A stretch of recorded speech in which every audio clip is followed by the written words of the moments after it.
জিবরাইল আলাইহিস সালাতু ওয়াস সালাম আল্লাহর কুদরতি বাসায় পড়ে বলে, মালিক রে, আমার 600 নূরের ডানার শক্তি পরীক্ষা করতে চাই। আল্লাহ, কেন আপনি এতগুলা ডানা দিলেন? আমি একটু ব্যয় করতে চাই। কুদরতি বাসায় পড়ে গেল।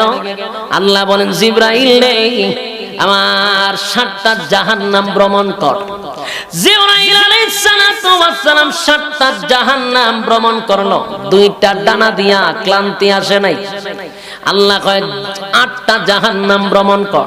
জিবরাইল আলাইহিস সালাতু ওয়াস সালাম 8টা জান্নাত ভ্রমণ করছে রে, ডানার মধ্যে কোনো ক্লান্তি আসে নাই। সুবহানাল্লাহ। আল্লাহ কয়, এবার 2 ডানার মধ্যে কোনো ক্লান্তি আছে? জিবরাইল আলাইহিস সালাতু ওয়াস সালাম বলে, মালিক, 2টা ডানা দিয়া জান্নাত জাহান্নাম ভ্রমণ করলাম, আমার ডানার মধ্যে কোনো ক্লান্তি পাইলাম না গো। আল্লাহ কয়, আমি তোরে এমন একটা মাঠে পাঠাবো, সেই মাঠটা একটু ঘুরতে দিয়া। এই মাঠটা ঘুরতে দেওয়ার জন্য আল্লাহ আমাকে পাঠাইলেন। জিবরাইল বলেন, আমি মাঠের শুরু থেকে আমি একটা ঘুরতে দিলাম, 2টা ডানা ছেড়ে দিলাম, ঘুরতে ঘুরতে ডানার মধ্যে ব্যথা হয়ে গেল। আবার 2 ডানা ছেড়ে দিলাম, ওই ডানাতে ব্যথা। আবার 2 ডানা ছাড়লাম, ওই ডানাতেও ব্যথা। এইভাবে ছাড়তে ছাড়তে 100 ডানা ছাড়লাম, 100 ডানাতেই ব্যথা হয়ে গেল। 200 ডানা ছাড়লাম, 500 ডানা ছাড়লাম, 600 নূরের ডানার মধ্যে ব্যথা শুরু হয়ে গেল রে, ক্লান্তি শুরু হয়ে গেল।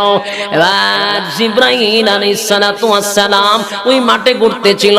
হঠাৎ করে জিবরাইল দাঁড়াইয়া আল্লাহর কুদরতি পায়ে সিজদায় পড়িয়া চিৎকার দিয়া বলে, মালিক,